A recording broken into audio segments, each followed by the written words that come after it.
اللهم إنا نسألك إيمانا خالصا حتى نعلم أنه لن يصيبنا إلا ما كتبت لنا، وأن ما أصابنا لم يكن ليخطئنا، وما أخطأنا لم يكن ليصيبنا.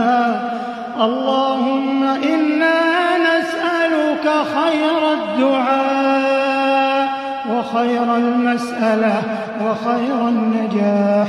نسألك اللهم إيمانا وصحة، نسألك صحة في إيمان، وإيمانا في حسن خلق، وعفوا منك وعافية، ورحمة منك ورضوانا يا ذا الجلال والإكرام.